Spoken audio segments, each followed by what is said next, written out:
और आइए अब विस्तार से खबरों की पेशी। क्या भारतीय क्रिकेट में धर्म और सरनेम देखकर सिलेक्शन होता है? क्या बीसीसीआई खिलाड़ियों का सरनेम देखकर यह तय करती है कि किसे मैच खेलना चाहिए और किसे प्लेइंग 11 का हिस्सा नहीं होना चाहिए? क्या क्रिकेट के मैदान पर भी हिंदू मुसलमान होता है? ये वो सवाल हैं जो देश की दो बड़ी पार्टी कांग्रेस और एआईएमआईएम के पॉलिटिकल लीडर्स ने उठाए हैं। ये वो सवाल हैं जो इस वक्त क्रिकेट के बैटलफील्ड से निकलकर सियासत की गलियों में सिर उठा रहे हैं। मुद्दा बना है भारत के युवा खिलाड़ी सरफराज खान का इंडिया ए में सेलेक्ट ना होना। दरअसल मंगलवार को इंडिया ए टीम का ऐलान हुआ था, लेकिन फर्स्ट क्लास में शानदार रिकॉर्ड रखने वाले सरफराज खान एक बार फिर से नजरअंदाज कर दिए गए। अजीत आगरकर वाली सिलेक्शन कमेटी ने 22 खिलाड़ियों को मौका दिया, लेकिन सरफराज को जगह नहीं मिली और इसी को लेकर विवाद खड़ा हो गया। पहले असदुद्दीन ओवैसी ने सवाल पूछे, फिर इसी बात को कांग्रेस पार्टी की प्रवक्ता ने आगे बढ़ाया और पूछा कि क्या सरनेम की वजह से सरफराज खान को टीम में जगह नहीं मिली। और इसके बाद तो मानो नेताओं के रिएक्शंस की बाढ़ आ गई। बीजेपी ने भी काउंटर अटैक किया। किसने क्या कहा, क्रिकेट एक्सपर्ट का इस मुद्दे पर क्या कहना है, क्रिकेट में हिंदू मुसलमान कौन कर रहा है, सारे जवाब इस पेशी में।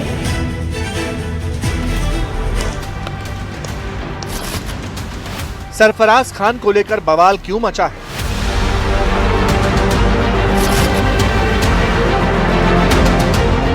सरफराज खान पर क्या बोले भाईजान?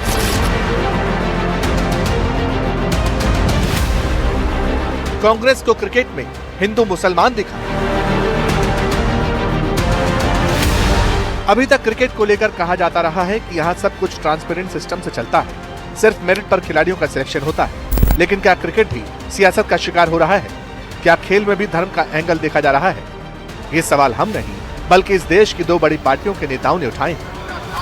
ओवैसी इस वक्त बिहार चुनाव में बिजी हैं, लेकिन उन्हें सरफराज खान को लेकर ट्वीट करने का मौका मिला। उन्होंने एक अखबार का आर्टिकल पोस्ट किया और फिर अपने सवाल डाले। ओवैसी ने पूछा, इंडिया ए तक के लिए सरफराज खान को सिलेक्ट क्यों नहीं किया गया? जब तक ओवैसी का बयान चर्चा के घेरे में आता, तब तक कांग्रेस पार्टी की स्पोक्स पर्सन शमा मोहम्मद ने सरफराज खान को सिलेक्ट नहीं किए जाने को लेकर सवाल उठाए और इसे लेकर सोशल मीडिया पर सीधा टीम इंडिया के हेड कोच की तरफ निशाना साधा।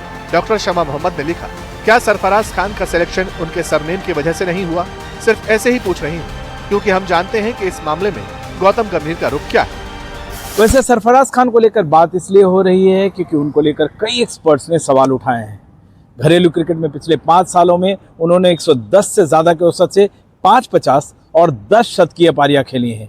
यही नहीं, इस दौरान उन्होंने करीब 17 किलो वजन भी घटाया है। फिर भी उनका चयन न तो टीम इंडिया में न टीम इंडिया ए में हुआ है। क्या वजह? जब पहले बोला जाता था कि अनफिट है, ओवरवेट है, अब उन्होंने 17 किलोग्राम अपना वेट भी कम कर दिया है, पूरी तरह से फिट है, तभी भी उनको इंडिया की टीम में चांस क्यों नहीं दिया जा रहा है? ये पूरा देश सवाल कर रहा है, हम भी ये सवाल कर रहे हैं। क्यों? काफी सारे लोगों का ये सवाल है। क्या सिलेक्शन का क्राइटेरिया क्या था आपका? क्यों इसको नहीं सेलेक्ट किया गया? तो लोग तो पूछेंगे, सवाल करेंगे, क्या नाम की वजह से, क्या सरनेम की वजह से नहीं किया गया?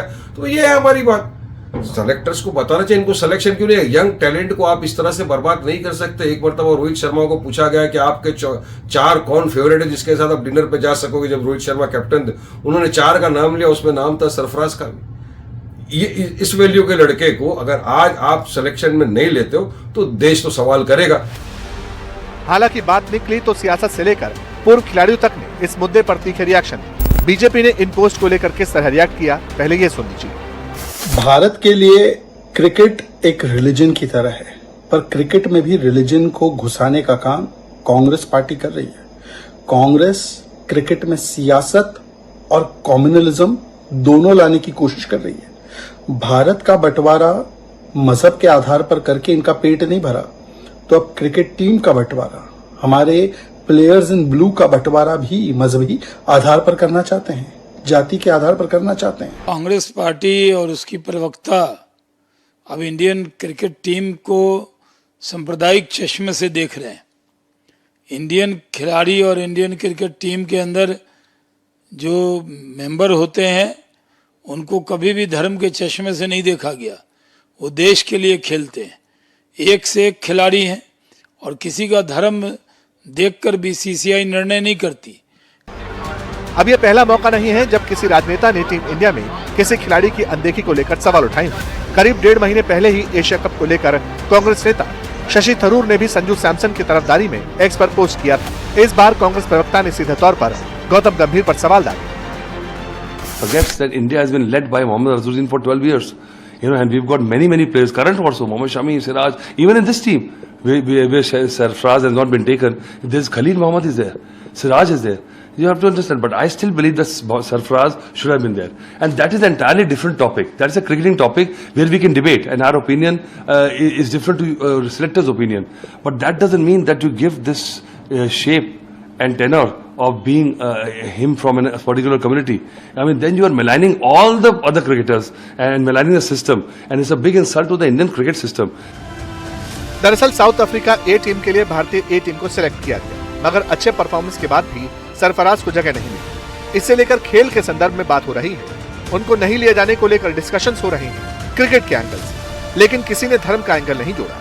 खेल को कवर करने वाले इन पोस्ट को लेकर क्या कहते हैं? क्या वाकई सरफराज खान का नाम देखकर उन्हें इग्नोर किया गया? चलिए, मैं मेन टीम मान लेता हूं, इंडिया टीम में वो नहीं है। पहले तो ये बात था कि वो फिट नहीं है, तो उसके बाद मैंने सुना वो ओवरवेट है, उसके बाद हमने सुना कि वो इंटरनेशनल क्रिकेट के लिए वो रेडी नहीं है।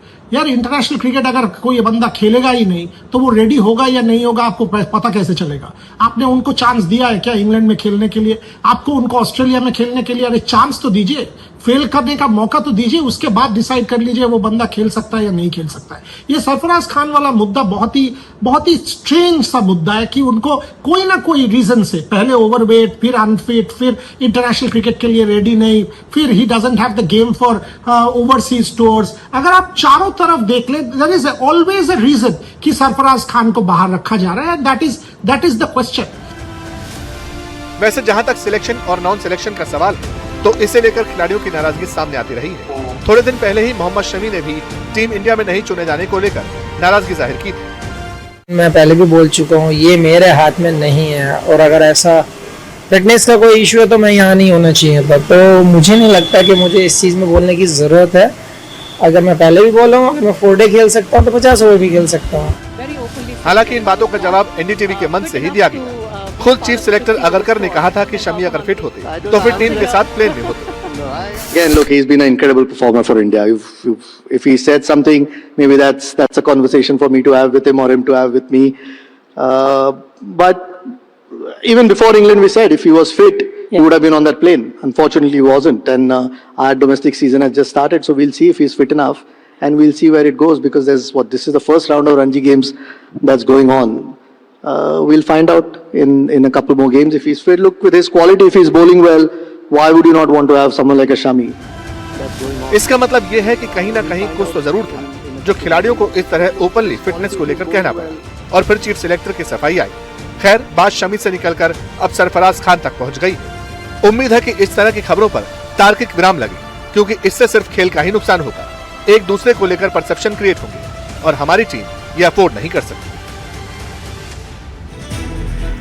सरफराज खान टीम में सेलेक्ट क्यों नहीं हुए, उन्हें अपनी वर्थ प्रूव करने के लिए और क्या करना होगा, इन सवालों का जवाब सेलेक्टर्स को देना चाहिए। लेकिन कचहरी में हमारा ये मानना है कि खेल को खेल रहने देना चाहिए, इसमें धर्म का एंगल नहीं देखना चाहिए, ना ही ढूंढना चाहिए। क्योंकि अगर क्रिकेट की ही बात करें तो यहाँ आजादी के बाद से ऐसे कई खिलाड़ी हुए जो मुसलमान थे, जिन्होंने शानदार खेल के दम पर अलग मुकाम हासिल किया। इसमें गुलाम अहमद, सैयद मुश्ताक अली, मंसूर अली खान पटौदी, सलीम दुर्रानी, मोहम्मद अजहरुद्दीन, सबा करीम, वसीम जाफर, जहीर खान, इरफान और यूसुफ पठान जैसे खिलाड़ियों के नाम शामिल हैं। मोहम्मद कैफ की फील्डिंग की दुनिया कायल है। मुनाफ पटेल, मोहम्मद शमी, ये सभी भारतीय टीम के लिए खेल चुके हैं। शमी अब भी रणजी में दम दिखा रहे हैं, इसीलिए सरनेम के आधार पर सिलेक्शन नहीं करना ये बात सही नहीं है, क्योंकि इससे खिलाड़ियों के मनोबल पर भी असर पड़ता है और ऐसा होना नहीं चाहिए। बढ़ते हैं आगे, कई और चीजें हैं जो नहीं होनी चाहिए, जैसे अवैध धर्मांतरण। इसे लेकर बीजेपी वोकल रहती है। आपको योगी आदित्यनाथ की पावरफुल स्पीच का वो हिस्सा सुनवाते हैं जो सुपर वायरल है। हालांकि इससे पहले योगी आदित्यनाथ की नई तस्वीर सामने आई है। यूपी के मुख्यमंत्री योगी आदित्यनाथ गोरखपुर में थे, वहां परंपरा के साथ गोवर्धन पूजा की। योगी का ये वीडियो खूब सर्कुलेट हुआ। दरअसल योगी ने राजनीतिक इस्लाम से लेकर अवैध धर्मांतरण, आतंकवाद और हलाल सर्टिफिकेट के मुद्दे को उठाया।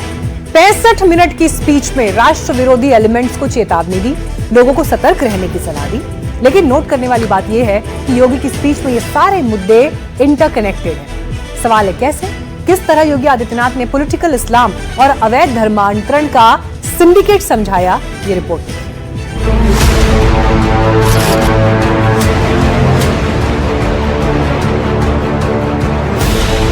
योगी की जुबान पर जलालुद्दीन का नाम क्यों आया? छांगुर ने इस कालनेमी का वास्तविक नाम रखो, इसका नाम जलालुद्दीन है। योगी ने छांगुर का सबसे बड़ा राज क्या खोला? धर्मांतरण करवाता था और राष्ट्र विरोधी गतिविधियों में लिप्त था, तमाम प्रकार की राजक गतिविधियों में लिप्त था। छांगुर पर योगी की नजर कब से थी? 3 वर्ष से हम लोग लगातार कर रहे थे, लगातार मैं हर महीने इसकी समीक्षा भी करता था, क्या प्रोग्रेस है, क्या प्रोग्रेस है, क्या प्रोग्रेस है। बिहार चुनाव से ठीक पहले योगी छांगुर को क्यों निकाल ला? कांग्रेस जब तक अंजाम तक पहुंचता वो 6 महीने पहले वहां से भाग गया। मैं नाराज हुआ टीम पे कि भाई ये तो हमारा पूरा मिशन ही फेल हो रहा है। योगी आदित्यनाथ के एक्स हैंडल वाली ये पोस्ट खूब सर्कुलेट हो रही है, बीते 24 घंटे में कई बार शेयर हो चुकी है। योगी आदित्यनाथ का ये भाषण यूं तो संघ के शताब्दी वर्ष वाले प्रोग्राम को लेकर था, लेकिन गोरखपुर वाली इस स्पीच में योगी के कीवर्ड्स जमकर वायरल हैं। उनकी स्पीच में जलालुद्दीन उर्फ छांगुर, राजनीतिक इस्लाम, लव जिहाद, आतंकवाद, अवैध धर्मांतरण जैसी बातें थी। जलालुद्दीन उर्फ छांगुर के षड्यंत्रों को आपने देखा होगा, किस रूप में वह व्यक्ति कालनेमी बनकर के उस पूरे क्षेत्र में षड्यंत्रों को अंजाम दे रहा था। नाम उसका जब कार्रवाई हो रही थी और हम लोगों ने लगभग 3 वर्षों से अपनी टीम को बिठाया हुआ था अलग अलग जगह की, भाई देखो इसकी गतिविधि को वॉच करना है, देखना है, और वक्त आने पर फिर जब पूरा मटेरियल इकट्ठा हो जाएगा तो हमारी प्रभावी कार्रवाई होगी। 3 वर्ष से हम लोग लगातार कर रहे थे, लगातार मैं हर महीने इसकी समीक्षा भी करता था, क्या प्रोग्रेस है, क्या प्रोग्रेस है, क्या प्रोग्रेस है। मौलाना छांगुर की क्लोन आर्मी कैसे शहर शहर एक्टिव थी, किस तरह मासूम लड़कियों को ट्रैप में फंसाकर अवैध धर्मांतरण का खेल खेला गया था, इसे लेकर एनडीटीवी ने कई खुलासे किए थे। उसका एक एक काला चिट्ठा दर्शकों तक पहुंचाया था। अब तो छांगुर के खिलाफ अवैध धर्मांतरण समेत दूसरे मामलों में चार्जशीट तक दाखिल हो चुकी है। वो सलाखों के पीछे है और ये पूरा सिस्टम यूपी एटीएस के साथ दूसरी जांच एजेंसियों के सहयोग से एक्सपोज हुआ। छांगुर के नाम वाली कंफ्यूजन को लेकर भी योगी आदित्यनाथ पहली बार बोले, खुलकर बोले, जमकर बोले। मेरे अलावा मेरे साथ जो टीम के साथ लगी हुई टीम थी, उसके अलावा कोई भी अन्य वरिष्ठ अधिकारी या जनप्रतिनिधि ये नहीं मानता था कि इसका नाम जलालुद्दीन है, वो मानते थे छांगुर बाबा है। तो जब गिरफ्तारी भी हुई तो मीडिया में यह छांगुर बाबा धर्मांतरण करते हुए गिरफ्तार। हमने कहा भी छांगुर ने इस कालनेमी का वास्तविक नाम रखो, इसका नाम जलालुद्दीन है। ये धर्मांतरण करवाता था और राष्ट्र विरोधी गतिविधियों में लिप्त था, तमाम प्रकार की राजक गतिविधियों में लिप्त था। लेकिन बात निकली तो छांगुर से होते हुए अवैध धर्मांतरण के रेट और फिर राजनीतिक इस्लाम तक पहुंच गई। अवैध धर्मांतरण वाले मामले की जांच में इस बात का खुलासा हुआ था कि छांगुर और उसके गुर्गों का विदेश में अकाउंट था, काफी प्रॉपर्टी के कागजात सीज किए गए थे, ईडी तक ने सारे सबूत खंगाले। योगी ने कहा, देश में कई बातों की चर्चा होती है लेकिन राजनीतिक इस्लाम पर कोई कुछ नहीं बोलता। आपने अभी विगत दिनों देखा होगा, बलरामपुर जिले में, उत्तर प्रदेश के बलरामपुर जिले में जलालुद्दीन उर्फ छांगुर के षड्यंत्रों को आपने देखा होगा। लगभग 3 वर्षों से अपनी टीम को बिठाया हुआ था अलग अलग जगह की, भाई देखो इसकी गतिविधि को वॉच करना है, देखना है, और वक्त आने पर फिर जब पूरा मटेरियल इकट्ठा हो जाएगा तो हमारी प्रभावी कार्रवाई होगी। 3 वर्ष से हम लोग लगातार कर रहे थे, लगातार मैं हर महीने इसकी समीक्षा भी करता था, क्या प्रोग्रेस है, क्या प्रोग्रेस है, क्या प्रोग्रेस है। और प्रोग्रेस जब तक अंजाम तक पहुंचता वो 6 महीने पहले वहां से भाग गया। मैं नाराज हुआ टीम पे कि भाई ये तो हमारा तो पूरा मिशन ही फेल हो रहा है। तो क्या योगी आदित्यनाथ ने 3 टॉपिक को एक साथ कनेक्ट कर दिया? अवैध धर्मांतरण की असली सोच उजागर कर दी, लव जिहाद, अवैध धर्मांतरण और फिर सनातन को कमजोर करने वाली साजिश को एक्सपोज। अब इन सारी बातों को लेकर सियासत के तेवर तल्ख, लेकिन इतना जरूर है कि बिहार चुनाव से ठीक पहले पॉलिटिकल इस्लाम का मुद्दा बीजेपी के सहयोगी दलों को कितना सूट करता है भी या नहीं, ये देखना भी दिलचस्प होगा। मगर योगी की लाइन क्लियर है, उनके भाषण इसी तरह जारी रहेंगे। वैसे बात सिर्फ राजनीतिक इस्लाम तक सीमित नहीं थी। योगी आदित्यनाथ की स्पीच का क्लाइमैक्स बाकी था और यहीं पर उन्होंने ऐसा पंच दिया जिसे लेकर सियासत के तेवर तल्ख होने लगे। अवैध धर्मांतरण की बात निकली तो ये हलाल सर्टिफिकेट तक पहुंची। यूपी के सीएम ने कहा मौलाना छांगुर को विदेश से नहीं बल्कि देश में ही हलाल सर्टिफिकेशन के नाम पर वसूले जा रहे पैसों से उसकी गतिविधियां चल रही हैं। योगी ने देश की जनता से अपील की, कहा सामान खरीदते समय ये देख लें कि वस्तु पर हलाल सर्टिफिकेट ना हो, क्योंकि इस पैसे का दुरुपयोग आतंकवाद, लव जिहाद और धर्मांतरण के लिए किया जाता है। योगी आदित्यनाथ का ये बयान किसके लिए मैसेज है? बिहार चुनाव से पहले इस तरह के बयान के मायने क्या हैं और क्या चुनाव की टोन योगी आदित्यनाथ के बयान ने सेट कर दी?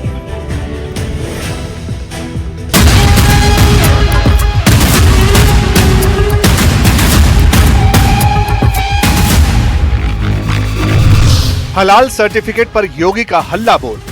25,000 करोड़ रुपए देश के अंदर हलाल सर्टिफिकेशन से होता। हलाल सर्टिफिकेट का पैसा कहां जा रहा था? ये सारा का सारा पैसा आतंकवाद के लिए, लव जिहाद के लिए और धर्मांतरण में दुरुपयोग होता है। हलाल सर्टिफिकेट के नाम पर कितने गैंग एक्टिव थे? हलाल सर्टिफिकेशन के नाम पर एक फूटी कौड़ी भी नहीं देनी चाहिए। योगी ने हलाल सर्टिफिकेट को आतंकवाद से कैसे जोड़ा? ये सारा का सारा पैसा आतंकवाद के लिए। एक एक डॉट को कनेक्ट करेंगे, एक एक बयान को देखेंगे तो योगी आदित्यनाथ की लाइन क्रिस्टल क्लियर दिखाई देगी। बात अवैध धर्मांतरण से निकली, छांगुर पर पहुंची, धर्मांतरण वाले पैसे पर आए और फिर यहीं से हलाल सर्टिफिकेट की तरफ घूम गए। वो मुद्दा जिसे लेकर काफी सियासी शोर शराबा हुआ था। लेकिन योगी कहते हैं कि हलाल सर्टिफिकेट के नाम पर देश के खिलाफ साजिश रची जा रही थी। एक एक शब्द गौर से सुनिए, क्योंकि बात निकली तो छांगुर से होते हुए हलाल सर्टिफिकेट और आतंकवाद पर जा पहुंचा। साबुन का भी हलाल, कपड़े का भी हलाल, दियसलाई का भी हलाल। मैं भौचक था। एक अधिकारी बोला साहब इसमें, मैंने कहा भी देखो नहीं एक षड्यंत्र है भाई। मैंने कहा माचिस तो झटका वाला है, आप एक झटके में लगाएंगे तो तभी आग जलेगा, आप हलाल करते रहेंगे तो कभी जलेगी नहीं वो माचिस। तो मैंने कहा इससे बड़ा झूठ क्या हो सकता है। आप सोचो, और हमने जब कार्रवाई प्रारंभ की 25,000 करोड़ रुपए देश के अंदर हलाल सर्टिफिकेशन से होता और भारत सरकार की या राज्य सरकार की किसी भी एजेंसी ने उन्हें मान्यता नहीं दी है। ये सारा का सारा पैसा आतंकवाद के लिए, लव जिहाद के लिए और धर्मांतरण में दुरुपयोग होता है। यूपी के सीएम योगी आदित्यनाथ के इस बयान को लेकर सियासी शमशीरें खिंचने लगी। विरोधी दलों ने हलाल सर्टिफिकेट के नाम पर सवाल डाले। ये सारी बातें आप सुनेंगे, लेकिन इससे पहले योगी का एक और बयान सुन लीजिए, जिसमें कह रहे थे कि सारी बातें ऑन रिकॉर्ड, हलाल सर्टिफिकेट को लेकर कुछ भी हवाई नहीं है। सामान लीजिए तो सावधानी से पहले चेक कर लीजिए कि हलाल सर्टिफिकेशन तो नहीं है। हलाल सर्टिफिकेशन के नाम पर भारत के उपभोक्ताओं का शोषण करने वालों के खिलाफ सख्त कार्रवाई होनी ही चाहिए और इस कार्यक्रम को हमें भी सतर्कता पूर्वक देखना चाहिए। कोई सामान खरीदते हैं तो जरूर देखिए कि जीएसटी हमें देना है, लेकिन यह भी देखिए कि हलाल सर्टिफिकेशन के नाम पर एक फूटी कौड़ी भी नहीं देनी चाहिए, क्योंकि जितना पैसा जाएगा ये सभी के सभी पैसा आपके खिलाफ षड्यंत्र में वह जाने वाला है। अब हलाल सर्टिफिकेट की बात निकली तो मुद्दा बनना तय था। कांग्रेस और समाजवादी पार्टी ने तीखा हमला किया, लेकिन खुद पूर्व केंद्रीय मंत्री और बीजेपी नेता मुख्तार अब्बास नकवी ने योगी के बयान का सपोर्ट किया। भारतीय जनता पार्टी क्या अब तय करेगी कि कौन क्या पहनेगा और क्या खाएगा, कौन से सर्टिफिकेट का सामान खरीदेगा, कौन से सर्टिफिकेट का सामान नहीं लेगा, कौन सी गेहूं हिंदू है और कौन सी गेहूं मुसलमान है, कौन सा धान हिंदू है, कौन सा धान मुसलमान है, कौन सी सब्जी हिंदू है और कौन सी सब्जी मुसलमान है, क्या हिंदू गाजर खाएगा पालक नहीं खाएगा। इस तरीके की भाषा का उपयोग भारतीय जनता पार्टी तभी करती है जब वो सारे मुद्दों से फेल हो चुकी होती है। हलाल सर्टिफिकेशन के नाम पर हराम फर्जिफिकेशन का गोरख धंधा है, इस पर कंट्रोल जरूरी है। अब हलाल सर्टिफिकेशन के नाम पर हराम फर्जिफिकेशन का जो गोरख धंधा, इंटरनेशनल गोरख धंधा भारत से कुछ लोग चला रहे हैं, वो लोगों के साथ छल कर रहे हैं और उसको जो है वो बेलगाम और बिना कंट्रोल के जो है वो नहीं चलने देना चाहिए। अब बात निकली तो मुस्लिम पर्सनल लॉ बोर्ड की तरफ से भी हलाल वाले बयान पर ऑब्जेक्शन आया, लेकिन दूसरी तरफ महंत कह रहे थे योगी देशहित में काम कर रहे हैं। हलाल और हराम का अधिकार है हमें जानने का, और वो संविधान देता है। का पैसा आतंकवाद के लिए खर्च हो रहा है। योगी जी बताएं कौन सा आतंकवाद, तालिबानी आतंकवाद, अफगानिस्तानी आतंकवाद, कौन सा आतंकवाद। उत्तर प्रदेश के यशस्वी मुख्यमंत्री योगी आदित्यनाथ जी महाराज ने सही कहा कि हलाल प्रोडक्ट नहीं खरीदना चाहिए, क्योंकि हलाल प्रोडक्ट पे जिस प्रकार से आतंकवाद द्वारा फंडिंग की जाती है कि जो भी व्यक्ति हलाल प्रोडक्ट खरीदता है उससे जो भी धन आता है वो तमाम देश तोड़ने की साजिश, धर्मांतरण, लव जिहाद, यहाँ तक कि देश में किस प्रकार से दंगे फसाद बवाल कराए जाए उस पर पैसे खर्चे किए जाते हैं। इसमें कोई शक नहीं कि योगी आदित्यनाथ जो बोलते हैं वो सुर्खियां जरूर बनती है, और ये भी सही है कि उनके बयान के बाद सियासी तूफान खड़ा हो जाता है। लेकिन इस बीच कई ऐसे लोग भी हैं जो ये मानते हैं कि अवैध धर्मांतरण का जाल काटना जरूरी है, क्योंकि यहीं से सारे लूप होल्स निकलते हैं। खुद योगी भी कहते हैं कि हर शाख पर छांगुर बैठा है, बचना जरूरी है। छांगुर एक नमूना के रूप में जलालुद्दीन को हम लोगों ने बलरामपुर में गिरफ्तार करके जेल के अंदर भेजा है। ऐसे जलालुद्दीन, ऐसे छांगुर आपके अगल बगल के भी क्षेत्र में कहीं न कहीं बैठे होंगे, छुपे होंगे, छद्म भेष में छुपे होंगे, अन्य रूप में बैठे होंगे। उनकी गतिविधियों पर नजर रखना, उनको बहुत सतर्कता पूर्वक देखना।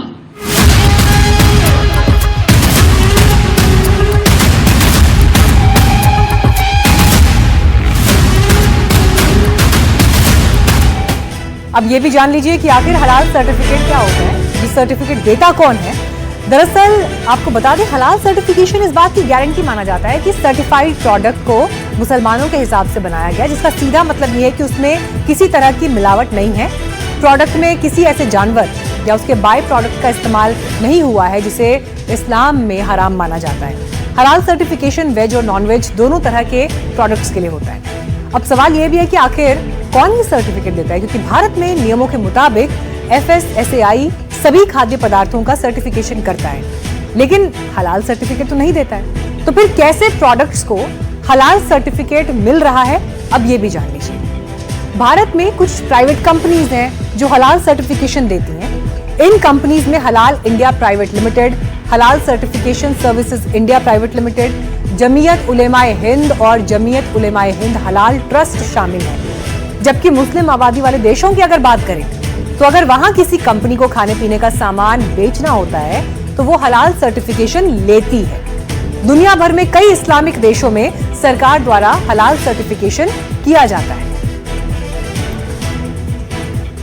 और आइए बढ़ते हैं आगे। अब ऐसी पेशी जिसे आपको मिस नहीं करना चाहिए। ऑपरेशन सिंदूर के बाद से पाकिस्तान के आतंकी संगठन नई जिहादी साजिश रच रहे हैं। जैश ए मोहम्मद, लश्कर तैयबा और हिजबुल मुजाहिदीन जैसे संगठन रैलियों के जरिए नए जिहादियों की भर्ती कर रहे हैं, जिसका एक्सक्लूसिव वीडियो आपकी स्क्रीन पर है। ये रैली पाकिस्तान के मुजफ्फराबाद में आयोजित की गई थी, जिसमें बाकायदा जिहादियों की रैली के लिए स्टेज तैयार किया गया। दीवारों पर पोस्टर्स लगाए गए जिसमें ऑपरेशन सिंदूर में मारे गए जैश के आतंकियों को शहीद बताया गया। सूत्रों के मुताबिक आतंकी संगठन ऐसी रैली विशेष तौर पर महिलाओं की भर्ती के लिए कर रहे हैं, जहां उन्हें जिहादी तकरीरें सुनाकर सिर्फ ब्रेन वॉश ही नहीं बल्कि जिहाद के नाम पर चंदा भी लिया जाएगा। सूत्रों के मुताबिक ऑपरेशन सिंदूर के बाद खत्म हुआ लश्कर तैयबा खुद को खड़ा करने के लिए अलग अलग पॉलिटिकल और सोशल संगठनों के जरिए काम कर रहा है, ताकि वो आम जनता के बीच अपनी पकड़ बना सके, जिनका मकसद है नई भर्ती कराना। Pakistan Markazi Muslim league, Muslim youth league, Muslim women league, ये तमाम संगठन सामाजिक और राजनीतिक होने की आड़ में आतंकी संगठनों के लिए भर्ती कर रहे हैं। इनकी इसी साजिश के एक्सक्लूसिव डॉक्यूमेंट्स एनडीटीवी के पास हैं। इन डॉक्यूमेंट से पता चलता है कि कैसे जैश ने फंड इकट्ठा करने और लेडी ब्रिगेड से ज्यादा महिलाओं की भर्ती के लिए एक ऑनलाइन ट्रेनिंग कोर्स शुरू किया है, जिसका नाम तुफत अल मुमिनात है। जैश ए मोहम्मद का ये कोर्स उसी टेरर प्लान का हिस्सा है, जिसके जरिए महिलाओं को जिहादी साजिश के लिए तैयार किया जाएगा।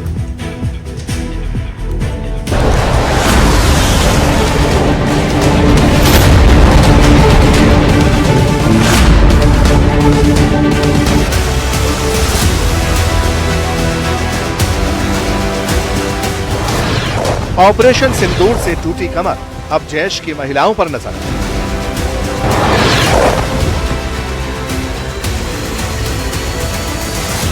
लेडी ब्रिगेड बना रहा अजहर, अब ऑनलाइन कोर्स के जरिए फैलाएगा जिहादी जहर।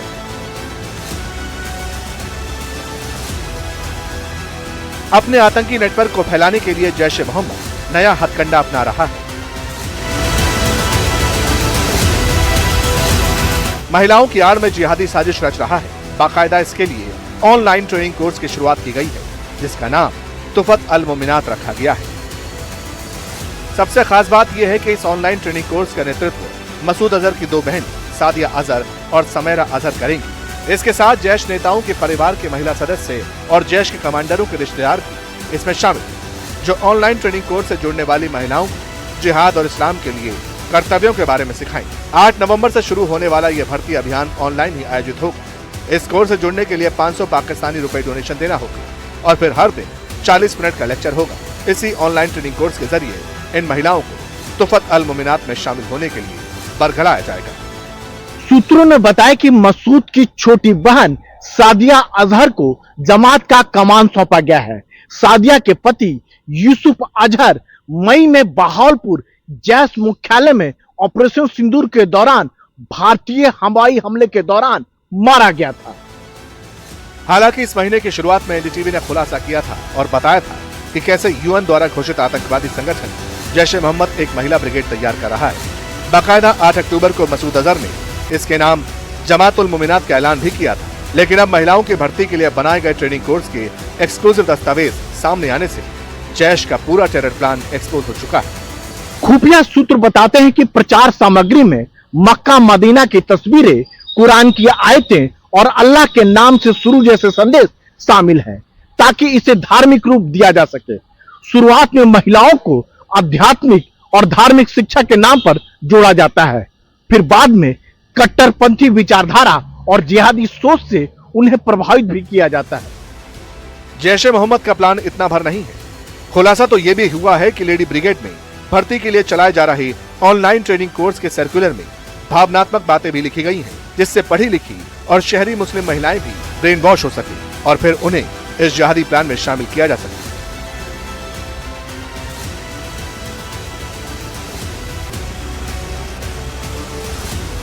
ये भी सामने आया है कि खुफिया एजेंसियों को इस टेरर प्लान के पीछे पाकिस्तानी कनेक्शन होने के भी ठोस सबूत मिले।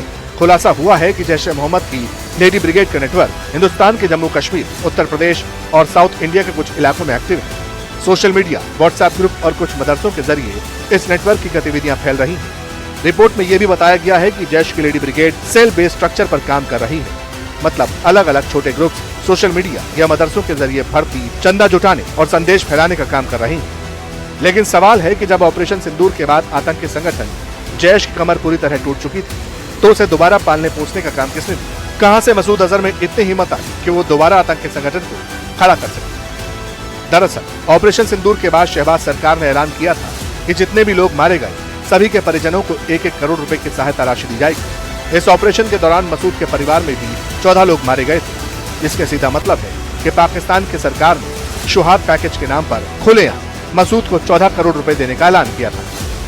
पाकिस्तानी आम नागरिकों से लिया गया टैक्स जैश ए मोहम्मद जैसे आतंकवादी संगठन के आका मसूद अजहर को करीब 14 करोड़ रुपए देने में खर्च करेगी, जबकि वह यूनाइटेड नेशंस डेजिग्नेटेड टेररिस्ट घोषित हो चुका है। इतना ही नहीं, लश्कर-ए-तोयबा और जैश ए मोहम्मद के मुरुदके और बहावलपुर स्थित टेरर इंफ्रास्ट्रक्चर को फिर से खड़ा करने के लिए पाकिस्तान सरकार ने आर्थिक सहायता देने की घोषणा की है। साफ, जिन आतंकी आकाओं और उनके टेरर कैंप्स को ऑपरेशन सिंदूर के दौरान मिट्टी में मिला दिया गया था, उन्हीं टेरर कैंप को खाद पानी देने के लिए पाकिस्तान दोबारा उन्हें खड़ा कर रहा है, जिसके सबूत धीरे धीरे सामने आ रहे हैं। हालांकि अब जंगी मैदान और छिड़े गृह युद्ध में पाकिस्तान सेना फेल साबित हो रही है, तो अब अफगान शरणार्थियों का टारगेट किया जा रहा है। अफगानी शरणार्थियों को खदेड़ा जा रहा है। पाकिस्तान के रक्षा मंत्री ख्वाजा आसिफ ने अल्टीमेटम दिया है कि सभी अफगानियों को पाकिस्तान छोड़कर अपने देश जाना होगा। अफगान के साथ पुराने रिश्तों का दौर खत्म हो गया। अफगान और भारत का ज्यादा अच्छा रिश्ता है, हमारा नहीं। इसके बाद भी हमारी जमीन पर करोड़ों लोगों ने पनाह ले रखी है। भारत के साथ अच्छे रिश्ते तो अफगानी वहां क्यों नहीं जाते? एक रिपोर्ट के मुताबिक पाकिस्तान ने इसी महीने 22,000 अफगान शरणार्थियों को इस महीने, आपको बता दें, महीन प्रांत में बिना कानूनी दर्जे के रह रहे लगभग 22,000 अफगानों को देश से निकाला है। पाकिस्तान अफगानिस्तान आमने सामने है, तो वहीं भारत के गैंगस्टर्स भी अब एक दूसरे से भिड़ने को तैयार बैठे हैं। एक दूसरे के खिलाफ वर्चस्व की जंग है। और नोट करने वाली बात यह है कि टकराव का नया अड्डा कनाडा बन गया है, जहां आए दिन कोई ना कोई गैंग फायरिंग करता है। अब एक बार फिर कनाडा में खुलेआम फायरिंग की वारदात सामने आई है, जिसके पीछे रोहित गोदारा गैंग का हाथ है। बाकायदा इस गैंग ने सोशल मीडिया पोस्ट कर फायरिंग की जिम्मेदारी ली है। ये फायरिंग लॉरेंस को खुली चुनौती के तौर पर देखी जा रही है।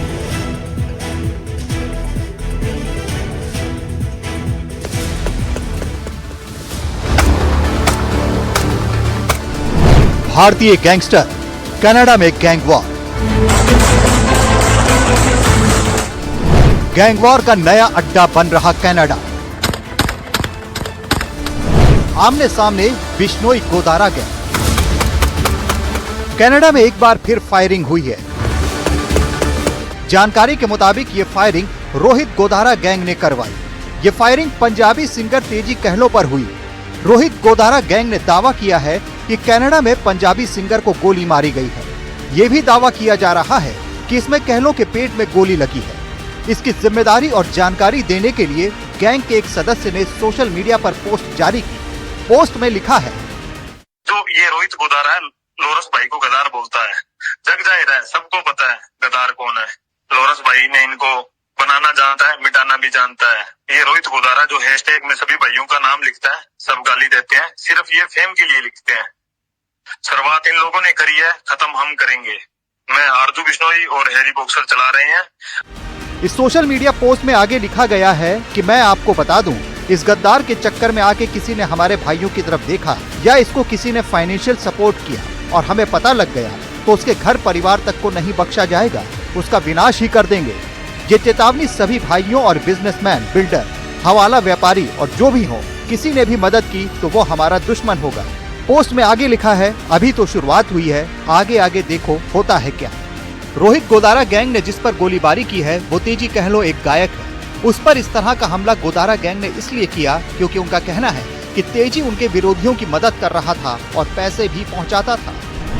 तेजी से बढ़ती गैंग वॉर। गोदारा गैंग को बिश्नोई गैंग की धमकी। संगठित अपराध की दुनिया में लॉरेंस बिश्नोई और रोहित गोदारा गिरोह के बीच की दुश्मनी अब हिंसक रूप ले चुकी है।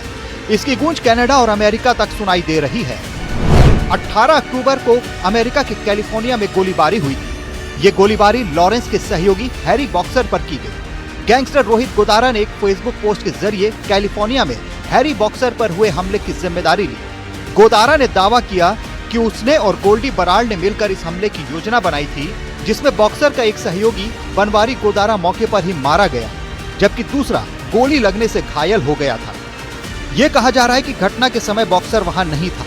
कैलिफोर्निया में बिश्नोई के करीबी गैंगस्टर हैरी बॉक्सर पर हुए हमले के बाद दोनों गैंग सोशल मीडिया और वायरल ऑडियो क्लिप के जरिए एक दूसरे को खुली धमकी दे रहे हैं। लॉरेंस के भाई आरजू बिश्नोई और गैंग के कुख्यात सदस्य हैरी बॉक्सर ने ऑडियो जारी कर रोहित गोदारा को गद्दार करार देते हुए उसे जान से मारने की खुली धमकी दी है। संदेश में हैरी बॉक्सर ने कहा, राम राम सभी भाइयों को। मैं Harry boxer Lawrence Bishnoi group से मैं आप लोगों को बता दूं कि ये जो रोहित गद्दार है, जो जयचंद का छोटा भाई रोहित गद्दार है, ये मेरे बारे में सोशल मीडिया पे लिख रहा है। वह सब झूठ है, ऐसा कुछ नहीं हुआ। जहां यह हादसा हुआ है उस शहर में मैं आज तक गया ही नहीं, होने की तो बात बहुत दूर की है। इन लोगों ने एक गरीब लड़के को मार दिया जो फूड ट्रक पे काम करता था और बोल रहे हैं कि मैं साथ था उसके और मैं भाग गया। ऐसा कुछ नहीं हुआ, मैं एकदम ठीक हूँ। ये गद्दार मेरा और लॉरेंस भाई साहब का नाम लेकर फेम लेना चाह रहा है। इनकी 7 पीढ़ियां निकल जाएंगी हम तक पहुंचने में, इनकी कोई औकात नहीं है हमारे सामने। ये रोहित गद्दार एक चूहा है जो बिल में रहता है, कभी कभी बाहर निकलता है आसमान के तारे देखने के लिए। और इस गद्दार को एक बात बता देता हूँ मैं कि तेरे को मारने के लिए मुझे किसी हथियार की जरूरत नहीं पड़ेगी, मैं तुझे मेरे हाथों से मार दूंगा, एक बार मिल के देख ले। और लॉरेंस भाई साहब किसी को बना सकता है तो भाई किसी को मिटा भी सकता है। हैरी बॉक्सर ने गैंग के दूसरे लोगों से कहा कि इन गद्दारों से थोड़ा दूर रहो। ये गद्दार इस्तेमाल करके या तो पुलिस के हवाले करवा देते हैं, मुखबिरी करवा देते हैं, या उनकी FIR करवाकर उनके खिलाफ मुकदमे करवा देते हैं। ये भी धमकी दी कि इन्होंने सोशल मीडिया पर शुरुआत की थी, उसका अंत हम करेंगे। गैंगस्टर्स में वर्चस्व की लड़ाई। फिलहाल रोहित गोदारा और लॉरेंस बिश्नोई गैंग के बीच वर्चस्व की लड़ाई शुरू हो चुकी है। दोनों ही गैंग खुद को बड़ा दिखाने की कोशिश कर रहे हैं। इसके लिए वो बड़े सेलिब्रिटीज को निशाना बनाने की कोशिश कर रहे हैं। बिश्नोई गैंग कई बार कनाडा में मौजूद कॉमेडियन कपिल शर्मा के कैफे पर भी फायरिंग कर चुका है। बिश्नोई गैंग को तो कनाडा सरकार आतंकी संगठन घोषित कर चुकी है। वहीं गोदारा गैंग भी लगातार कोई न कोई घटना अंजाम दे रहा है। दोनों गैंग आमने सामने हैं। तेजी कहलों पर हुआ हमला इसी गैंग वॉर की अगली कड़ी माना जा रहा है। भारत के 2 सबसे बड़े गैंगस्टर गिरोहों के बीच ये टकराव साफ संकेत दे रहा है कि अपराध की ये लड़ाई अब अंतर्राष्ट्रीय स्तर पर पहुंच चुकी है। दोनों गैंग के बीच बदले और खून खराबे की आशंका अब पहले से कहीं ज्यादा बढ़ गई है। Bureau report, NDTV India.